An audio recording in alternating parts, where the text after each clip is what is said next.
रफीगंज का विधायक कैसा हो, प्रमोद भैया जैसा हो नारों के साथ गुंजा रफीगंज के दर्जनों गांव।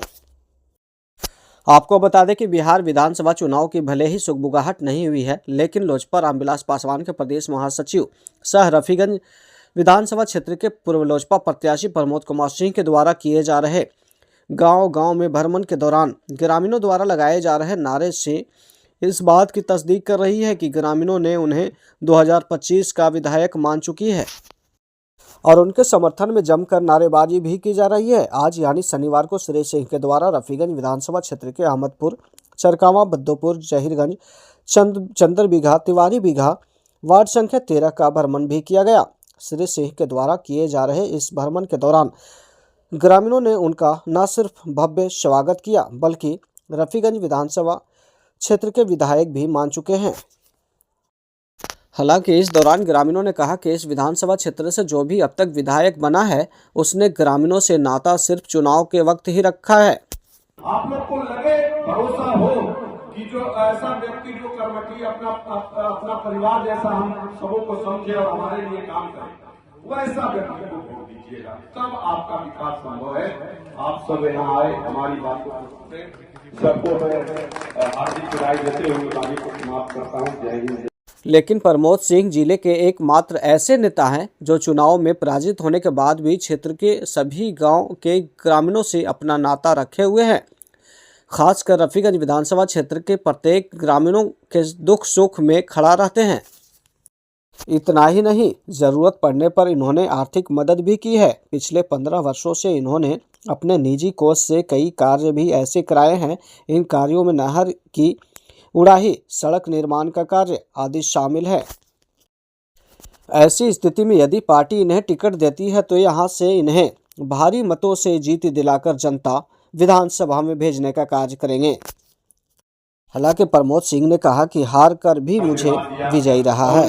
जब था तो भी आप लोगों ने हमें इतना सम्मान दिया कि आज पूरा बिहार के नक्शा पर रफीगंज विधानसभा है और यहाँ की जनता है कि काम करने वाला व्यक्ति को लोग वोट करते हैं। आज भी पार्टी दलगत से ऊपर उठ करके आप सबों ने, हर व्यक्ति कहीं न कहीं पार्टी से जुड़ा हुआ है, पार्टी के नीति सिद्धांतों से जुड़ा हुआ है, लेकिन रफीगंज के जनता आप सबों को दरकिनार करते हुए हमें जो आशीर्वाद देने का आप लोगों ने काम किया और 59,000 मत दे करके जो हमारा और आप अपना सम्मान बढ़ाने का काम किए हैं, ये एक बहुत बड़ी बात है अभी के समय में कि दो दल एनडीए और महागठबंधन के दोनों के नीति सिद्धांतों को आप नकारते हुए मेरे पे भरोसा किया, सफलता मिली। स्थिति यह रही कि मैं हार कर भी विजयी रहा, आप सबों से जुड़कर मैं रहा। उन्होंने दो विधायकों के कार्यकाल पर करारा प्रहार भी किया और कहा कि उनके द्वारा अभी तक कोई ऐसा कार्य नहीं किया गया जिससे यहाँ की जनता को लाभ मिल सके। लेकिन आप सबके आशीर्वाद का ही फल है कि मैं आपके बीच हमेशा भाई और बेटा बनकर खड़ा रहा और आगे भी मैं भगवान से प्रार्थना करता हूं कि इस मौके पर खड़ा रहूंगा। सबसे ज्यादा विकास हो, मेरे घर के परिवार सुखी रहे, हर क्षेत्र में जहाँ भी वो हमारी महिलाएं सुखी रहे, हमारे बच्चे सुखी रहे, बुजुर्गों को आराम हो।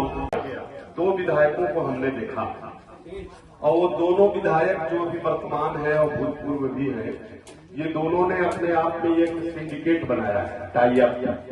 और टाई अप इसलिए बनाया है कि रफीगंज की जनता को बेवकूफ बना करके और हम लोग अपना गद्दी पर काबिज रहे, अपना पद पर काबिज रहे और इसी तरह से रफीगंज का शोषण करते रहे।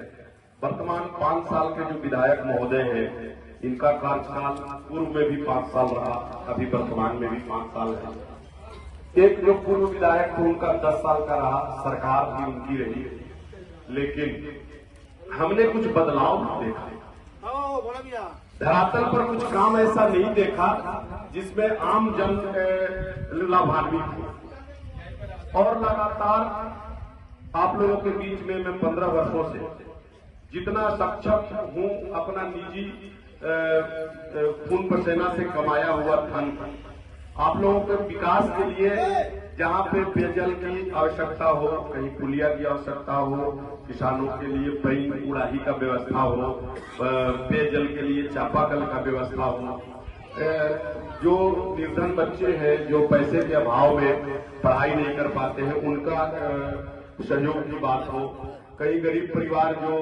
जिनके यहाँ किसी की मृत्यु हो जाती है उनके श्राद्ध के लिए, या कहीं कोई बीमार है गरीब व्यक्ति उनके इलाज के लिए, तमाम जो समस्या रहता है एक परिवार होने के नाते, मैं आप लोग का नेता नहीं हूँ, नेता तो वैसे लोग नेता लोग का नाम बताया जो आपके वोट पर अपना पद को सिर्फ सुशोभित करते हैं और आपका शोषण करते हैं, लेकिन एक घर का मुखिया और परिवार जो रहेगा वो आपकी समस्या को अपना समझते हुए उसको निदान करने का हर संभव प्रयास करेगा। मैं रफीगंज में लगातार 15 वर्ष से यही करते आ रहा हूँ, कारण आप लोगों से पारिवारिक संबंध है मेरा, नेता और जनता का संबंध नहीं है। जिस दिन नेता और जनता का संबंध रहेगा तो मैं भी उन्हीं के तरह सिर्फ आपका वोट लेकर के अपना पद के लिए और आपके बीच में ये गली गली जहाँ गाड़ी नहीं जाती है और जो रूबरू हो करके आपकी समस्याओं को सुनना और उसका निदान करने का प्रयास करना,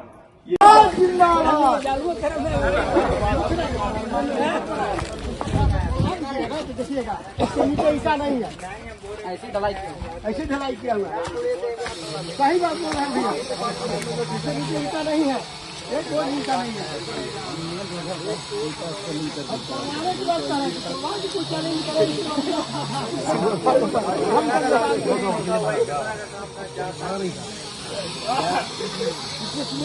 अब वो कोई नेता नहीं करेगा हमारे अपने संविधान की लड़ाई और हक की लड़ाई करना है तो चाहते हैं तो वो कोई बताएगा भी नहीं और न करेगा, कौन रिस्क लेगा उसके में इतना माथापच्ची कौन करेगा?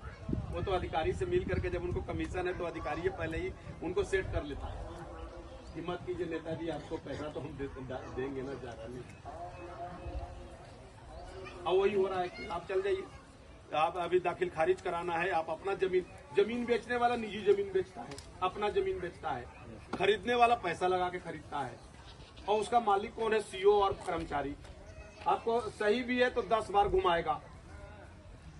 आप यहाँ से मोटरसाइकिल का जो अधिकार है, कोई भी पुलिस वाले को